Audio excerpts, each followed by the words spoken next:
Malam ini kita bahas dua. Yang pertama tentang sholat, apakah kita takbir dulu atau angkat tangan dahulu? Mana dahulukan? Takbir dulu atau angkat tangan dahulu? Pada saat takbiratul ihram. Ini angkat tangan dulu atau takbir dulu? Yang kedua intiqal, pergantian dari satu gerakan ke gerakan yang lain. Misalnya dari ruku ke i'tidal. Apakah takbirnya dari ruku i'tidal ini dipanjangkan atau dipendekkan? Allahu Akbar, kan gitu ya?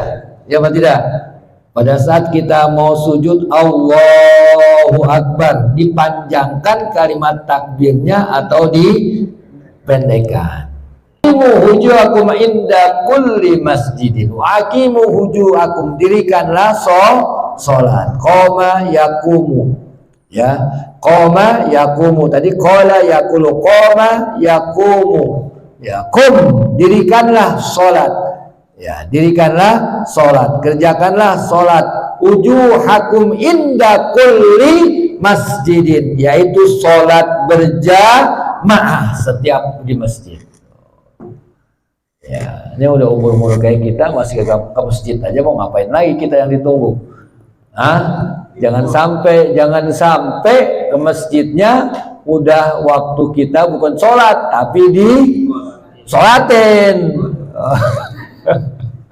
Ke masjidnya bukan untuk sholat tapi sholatin. Janganlah kita, ya. Maka ini perintah ayat ini memerintahkan kita inda qaqimu wujuhakum inda kulli masjidin, senantiasa melaksanakan sholat yang 5 waktu setiap waktu di masjid. Sholatul jamaati afdalu, dalam Bukhari tabdulu, tapi dalam Muslim afdalu. Ya. Maka ke dalam dijadikan satu Bukhari Muslim menggunakan tabdulu. Kalau kita buka Sahih Bukhari, Sahih Muslim, afdalu. Sahih Bukhari menggunakan kalimat tabdulu. Kalau kita buka kitabnya Sahih Bukhari Muslim gunakan tabdulu. Sholatul jamaati tabdulu. Ya, lebih utama min sholatil fadhi, daripada sholat sendiri. Bisa ba'in wa isrina darajatan, lebih tinggi 27 derajat daripada sholat sendiri. Maka hukum sholat berjamaah minimum sunnah muakkadah. Apa Pak? Sunnah muakkadah. Dan sebagian ulama mengatakan fardul ain. Maka jadi sholatul jamaah itu di masjid terbagi menjadi 3 hukumnya. Fardul ain, fardu kifayah, sunnah muakkadah. Ya, kita nggak usah keluar-keluar bersiar, keluar-keluar menyebarkan agama Islam di mana-mana, nggak usah. Cukup hadiri sholat berjamaah, selesai. Bapak nggak perlu kemana-mana, ngomong kemana-mana. Cukup kita memakmurkan masjid. Jamaah rahimakumullah. Maka apabila kita masuk masjid dan belum dikumandangkan azan, disunahkan kita untuk sholat tahiyatul masjid. Sebelum azan loh ya, sebelum azan. Jadi sebelum kumandangkan azan. Tapi kalau sudah azan nanti beda lagi. Ya, iza dakhala ahadukumul masjidah, apabila diantara kamu masuk ke dalam masjid, ya, falyarka rakaataini qabla ayyadrisa, hendaklah dia sholat sunnah 2 rakaat sebelum dia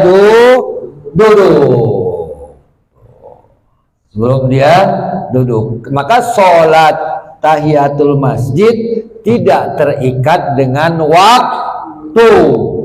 Apabila iqamah masih lama, maka perbanyaklah kita untuk membaca doa. La yuraddu du'a baina azanaini. La yuraddu du'a, radda yaruddu.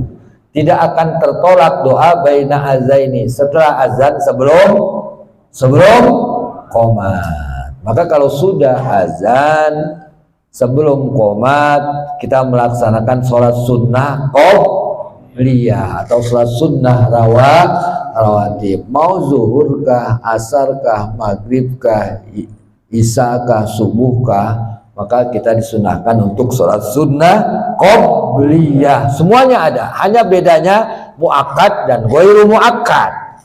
Yang ghairu muakkad cuma satu, maghrib. Ghairu muakkad, zuhur, asar, isya, subuh, muakkad semuanya. Sangat ditekankan sekali. Kecuali maghrib. Ya, sangat ditekankan sekali asar. Termasuk asar. Maka ada beberapa hadis orang yang sholat sunnah qobliyah 4 rakaat diharamkan dirinya daripada siksa api neraka. Antara zuhur dengan asar. Ini sebagian ulama kalau buka riwayat Abu Daud, maka dia menekankan zuhurnya yang 4 rakaat qobliyah. Ya. Kalau Imam Tirmizinya mengatakan asarnya justru yang muakkad. Qobliyahnya loh ya, qobliyahnya. Paham maksud saya? Paham nggak maksudnya? Di antara sholat sunnah yang nggak boleh kita tinggalkan qobliyah zuhur dan qobliyah asar. Lebih-lebih sholat subuh. Hanya sholat subuh saja rakaat pertama Bapak baca surat Al-Insyirah. Surat apa? Al-Insyirah. Rakaat kedua baca surat Alam Taro Al-Fil. Ya. Bapak surat qobliyah subuh rakaat pertama baca Al-Insyirah, Alam Nasroh. Rakaat kedua baca ayatnya surat Al-Fil, Alam Taro. Dijauhkan fitnah dunia dan akhirat. Bukan. Khusus untuk qobliyah subuh. Jelas Pak? Khusus untuk qobliyah subuh, Bapak baca rakaat pertama surat Al-Insyirah. Rakaat kedua baca surat Al-Fil. Dijauhkan daripada fitnah dunia dan fitnah akhirat. Alam Taro, Alam Nasroh. Jelas? Kalau yang lainnya betul. Memang Nabi banyak sholat sunnah itu rakaat pertama Al-Kafirun, rakaat 2 surat Al-Ikhlas. Ya, boleh. Yang panjang-panjang juga boleh. Jamaah rahimakumullah. Kemudian apabila sudah dikumandangkan iqamah, maka batalkan semua sholat sunnah. Nggak ada lagi sholat sunnah.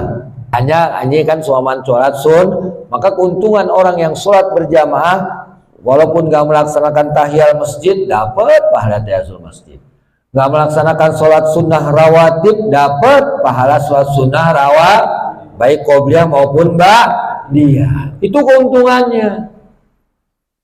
Maka diperintahkan kita untuk melaksanakan sholat sunnah. Iza uqimatis sholatu fala sholata illal maktubah. Apabila sudah dikumandangkan qomat, nggak ada lagi sholat kecuali sholat wajib. Ya. Inna fis sholati la sugla. Sesungguhnya di dalam sholat itu sudah sibuk kita. Jangan lagi disibukkan dengan urusan dunia. Sholat kita ini sudah sibuk, sudah banyak gerakan, sudah banyak bacaan. Jangan lagi disibukkan dengan gerakan yang lain. Contoh, gerakan mematikan HP. Pak, dengar apa enggak? Dengar apa enggak? Iya. Inna fis sholati la sugla.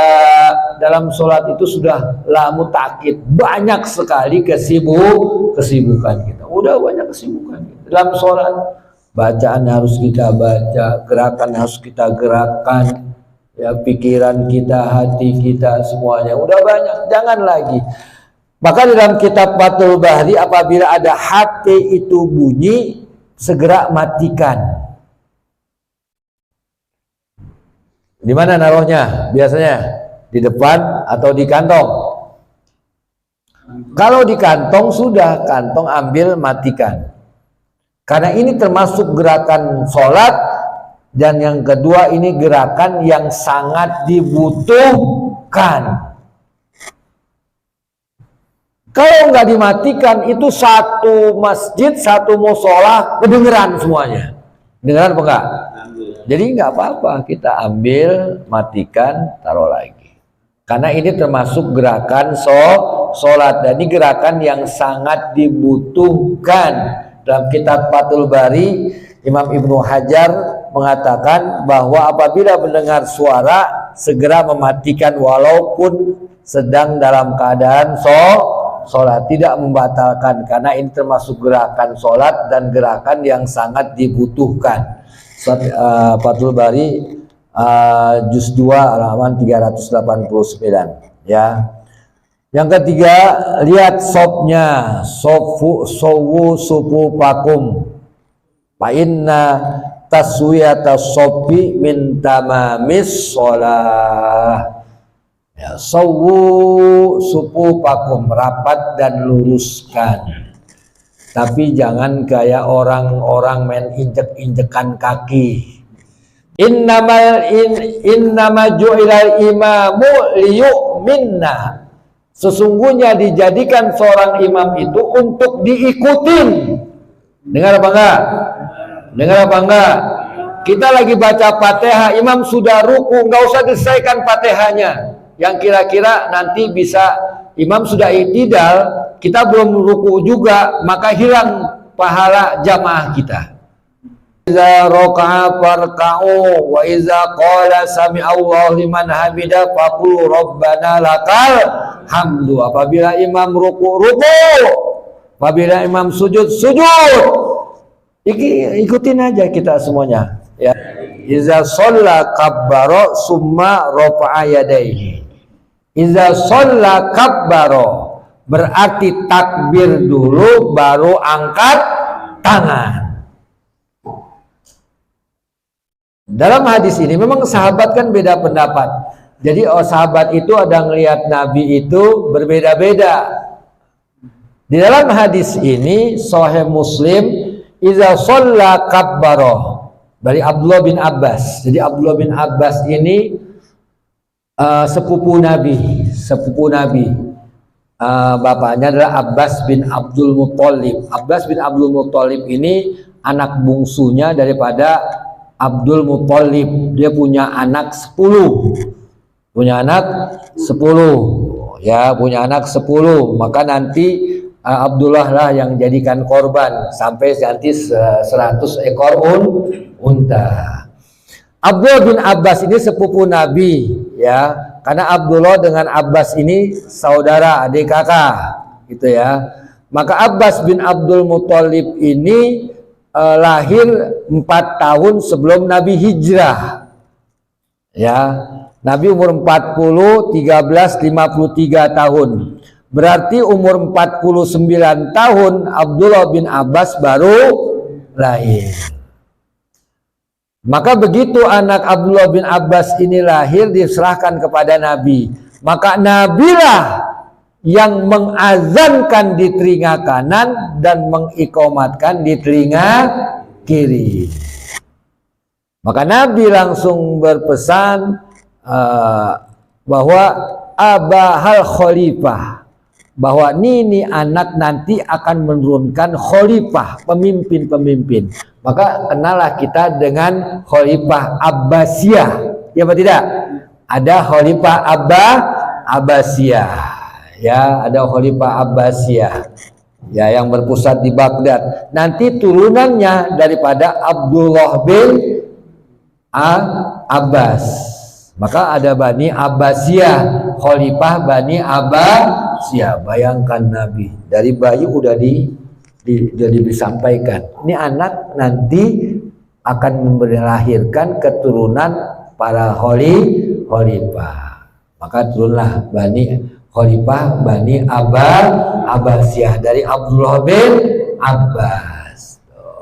Abdullah bin Abbas juga yang mendapatkan doa Nabi. Nabi mendoakannya, allamahu ilman wa allamahu ta'wila. Ya Allah, ajarkanlah kepada anak ini ilmu dan ilmu takwil. Maka Ibnu Abbas itu termasuk sahabat Nabi yang paling banyak ilmunya. 16.660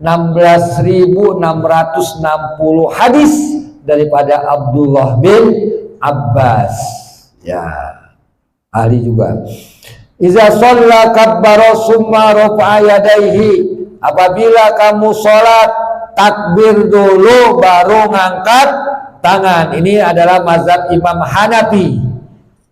Jadi kalau Bapak melihat ada orang takbir dulu baru ngangkat tangan, ini bermazhab kepada Imam Hanafi. Ya, Allahu Akbar baru dia ngangkat tangan. Ada nggak kayak gitu? Ada. Ini mazhab Imam Hanafi berdasarkan hadis Nabi. Yang kedua, rafa'a yadaihi, angkat tangan hatta takuna khutwa mankibaihi, sampai sejajar sini. Jajar. Ya, pundak. Tangan direnggangkan, bukan ditutup. Renggangkan, ya. Ya, summa kabbaro, setelah ngangkat tangan baru takbir. Yang ini angkat tangan dulu baru takbir. Ini Imam Maliki. Allahu Akbar baru ngangkat tangan. Ada nggak kayak gitu? Ada ya, ada yang angkat tangan. Sekarang yang ketiga, ikuti saya barengan takbir dengan angkat rafa'a yadaihi hina, angkat tangan pada saat gitu loh, hina pada saat kabbaro, dibarengkan dengan takbir hatta yaj'aluhuma khutwa mankibaihi, sampai tangannya ini letaknya sama di sini. Jadi Allah, begitu ya Pak ya, bareng jadinya, dibarengkan sampai dia di bawah sini, dibarengkan. Ini mazhab Imam Syafi'i. Maka mazhab Imam Syafi'i takbir ihramnya adalah panjang dia. Bapak, ciri khasnya orang takbir mazhab Syafi'i, takbiratul ihramnya agak panjang. Kenapa? Karena dibarengkan dengan niat. Jadi mazhab Imam Syafi'i niatnya pada saat takbiratul ihram. Jadi begitu kita takbiratul ihram sambil takbir sambil niat, maka biasanya agak panjang dia. Jadi Allah, kita sambil di sini saya niat sholat subuh 2 rakaat karena Allah, menjadi imam karena Allah, makmum karena Allah. Biasanya agak panjang. Itu ciri khasnya. Ciri khas orang yang bermazhab Imam Syafi'i. Jadi, tentang masalah intikal, pergantian dari satu gerakan ke gerakan yang lain, dari kita ruku ke i'tidal, dari i'tidal ke sujud, dari sujud duduk antara dua sujud. Apakah ini bacaan dipanjangkan atau dipendekkan? Contoh, dari sujud mau bangun, kan lama ini panjang apa tidak? Menurut mazhab Imam Syafi'i, supaya isinya semuanya ada zikir, disunahkan untuk dipanjangkan. Allahu Akbar. Yang kedua adalah untuk membedakan antara satu rakaat dengan rakaat yang lain, antara tahiyat awal, tahiyat akhir dengan berdiri. Bapak tahiyat awal ataupun tahiyat akhir, Bapak takbirnya itu panjang, orang menyangka itu Bapak berdiri. Paham nggak maksud saya? Harusnya kan Bapak tahiyat awal atau tahiyat akhir, tapi baca Allahu Akbar panjang, orang nyangkanya apa? Berdiri.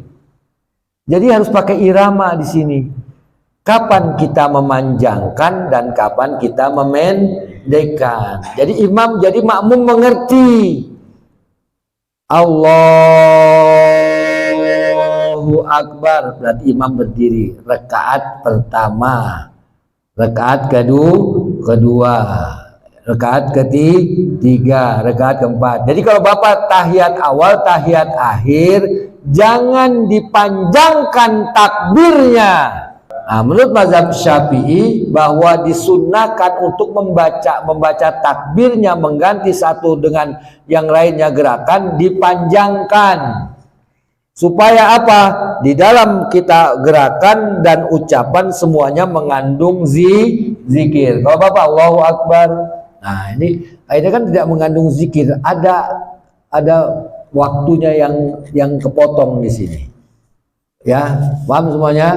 Jadi itu yang utamanya. Ya, itu yang utamanya. Tapi menurut mazhab Imam Hanafi disunahkan mengikuti pendek karena kalimat takbirnya hanya 2 rakaat, 2 harokat.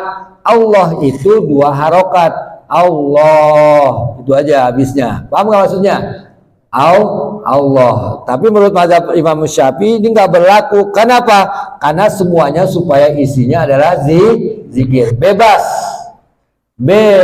Bapak. Mau pakai yang panjang boleh, pakai yang pendek juga boleh. Yang kagak boleh kagak sholat.